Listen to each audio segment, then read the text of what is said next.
Hey guys, Kevin here. When you were growing up, did you want to be an astronaut? What about a cowboy? What about a Philippine woman? That's right, guys. My brother sent me a link to this story today about a trans Philippine woman. This white guy, born Adam down in Florida, now goes by the name of SJW, and he drives around town in a purple tuk-tuk. And for you guys who don't know, a tuk-tuk is this little souped-up go-kart that's popular in the Philippines. See, I'm pretty sure, in fact, I'm 100% sure this basement-dwelling beta bot has never actually been to the Philippines. But he now thinks that he is Filipino. Or at least he's been told that his thinking that he's Filipino is a valid thing. Because here's the thing, guys. These people today, they can no longer differentiate between liking something and being something. I have a friend. His daughter is into boys. She likes men. But she also likes sports.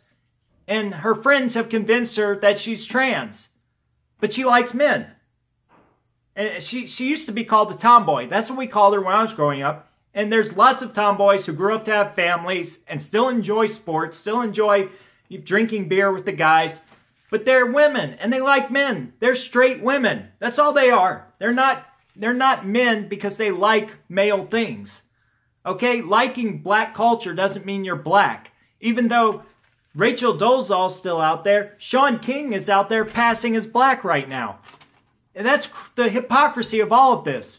Because it is such an insult to these minority people. In fact, when I was researching this, I found the Root magazine, which is a Black Lives Matter promoting rag, left-wing rag, but it's a black nationalist rag. And even they said, they said something about the insanity of the white male. And then it went on to say, transracialism, white people, what are you thinking? Guys, even they see right through it. In fact, this is the crazy part about it, right? When you have black people who want to act white, then the left chastises the hell out of them. They call them an Uncle Tom. They call them a house Negro. We've seen them call Ben Carson a coon who wants to be white. You know, you don't see like a Carlton from the Fresh Prince being promoted on television anymore. In fact, if you do see a black guy who acts white, it's always a gay black guy. Otherwise, the media, the left-wing media, promotes every black person as anti-white and, you know, very urban.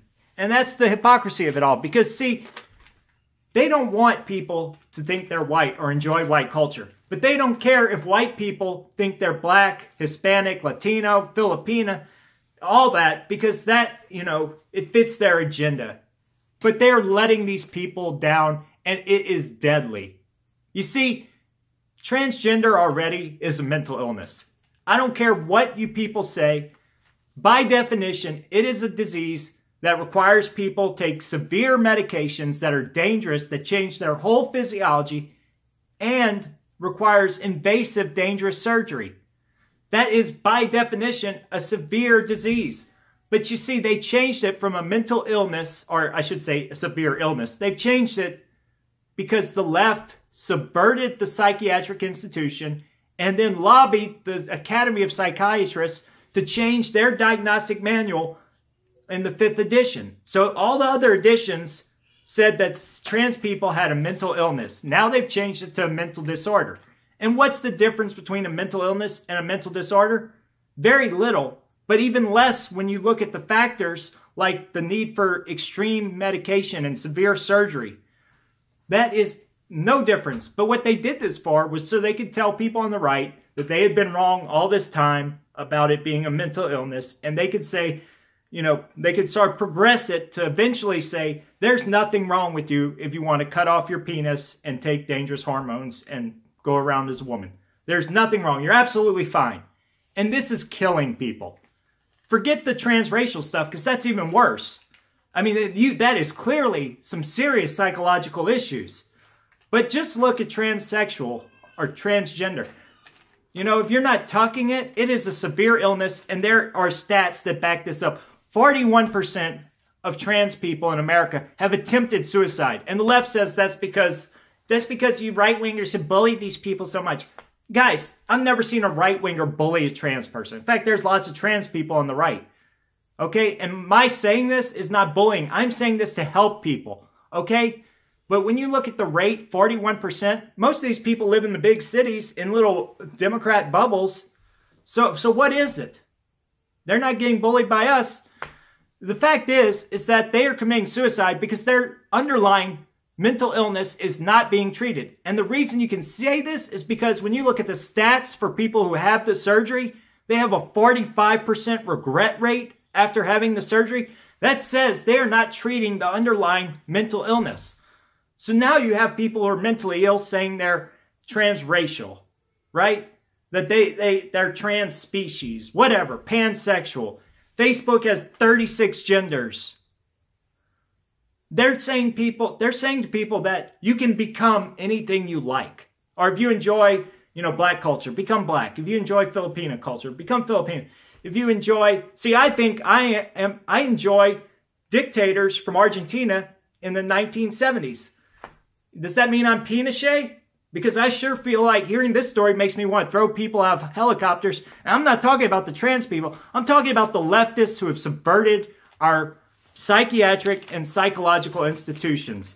And this is severe. Because this guy in Florida, this mentally ill maniac who thinks he's a Philippine woman, his psychiatrist told him there's nothing wrong with him. She has failed him completely. And when I was researching transracialism, I found an article from, where is it here? Oh yes, here it is. Is that it? No. Okay, here it is. I found an article from, Psychology Today, right? And this article says that there is nothing wrong with people who are transracial. But guess what? That doesn't matter. Because it was written by a Dr. Ennis. And this Dr. Ennis, this made the front page of Google. This Dr. Ennis has a degree, not in psychology. Well, she has a degree in psychology, but a bachelor's. But she's a doctor of racial studies and social justice. This social justice warrior with a social justice degree managed to get a position writing for the American Academy of Psychology and Psychology Today magazine. That shows how far the left is committed to infiltrating our institutions, especially ones that can influence thought. And when I was in university, the last time I was in university, I had a very frank conversation with my psychology professor because my degrees are in the sciences. And my psychology professor told me being on the right would limit me in the field of psychology because it was dominated by people on the left. And she said that's not by accident, that they do it to change the culture. That was her exact words. So what they're doing is they're trying to play social experiment, and they're using these people as guinea pigs, and it's causing a genocide. Because when you have a 41% suicide attempt rate, that is a genocide, because these people have let those people down. They have failed them as doctors and failed them as cultural shapers. Anyway, guys, you've been red-pilled. I'm out.